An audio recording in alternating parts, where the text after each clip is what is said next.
14 या कहा मैं कहूं कि जब से श्री राम जन्मभूमि आंदोलन की शुरुआत हुई है तब से लेकर के अब तक कभी सुल्तानपुर लोकसभा क्षेत्र हो, विधानसभा क्षेत्र हो, पीछे मुड़ करके आपने नहीं देखा है।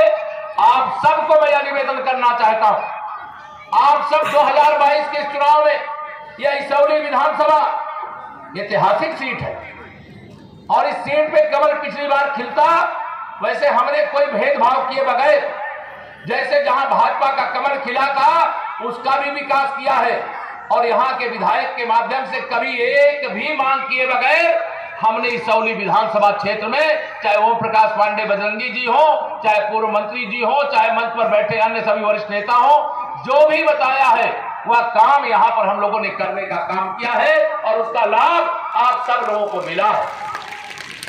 मैं अगर आपसे यहां पर पूछूं 2017 से पहले की स्थिति याद है? कैसे गुंडागर्दी थी? और यह गुंडागर्दी जो बची खुची है ना, 22 तारीख के बाद सब खत्म कर दे।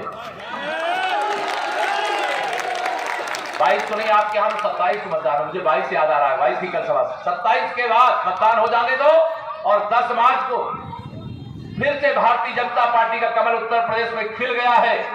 बाकी चरणों का केवल मतदान होना बाकी है, लेकिन मैं आपसे इसौली का कमल का फूल मांगने के लिए आया हूं। दोगे इस बार? दोनों हाथ उठा के बताओ, दोगे? मैं आप सबसे विनती करने के लिए आया हूं, मैं वोट मांगने नहीं, मैं तो वोट के रूप में कर्ज मांगने आया हूं।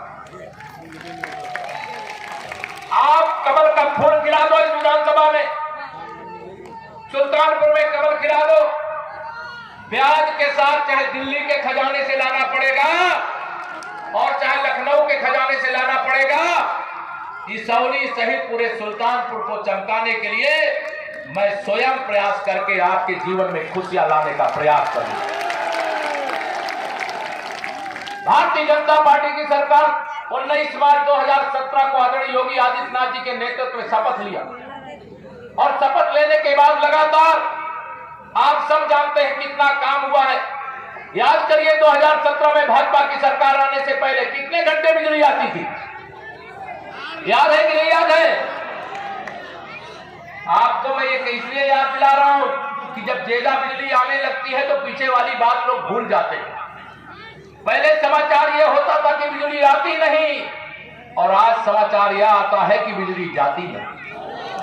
है कि नहीं अंतर है? पहले ट्रांसफार्मर अगर जल जाए तो चाहे खेत सूख रहा हो, चाहे आप गर्मी में पूरी तरह से पिघल रहे हो, लेकिन ट्रांसफार्मर कितने दिन में लगता था? पहले बिना पैसा दिए, दक्षिणा दिए लगता था क्या?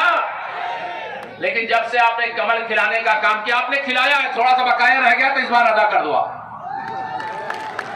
जब से कमल खिला है यूपी के अंदर, आप बताइए 48 घंटे से ज्यादा लगता है क्या ट्रांसफार्मर आपके पास आने में?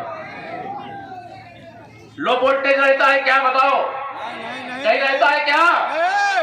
अब पहले मेरे किसान के खेत सूख जाते थे, प्रतीक्षा कर रहा है रात रात दिन दिन। अब मेरे किसानों को शायद रात में खेत को सींचने के लिए नहीं जाना पड़ता होगा, दिन ही दिन जाते होंगे, सिंचाई करके चले आते होंगे।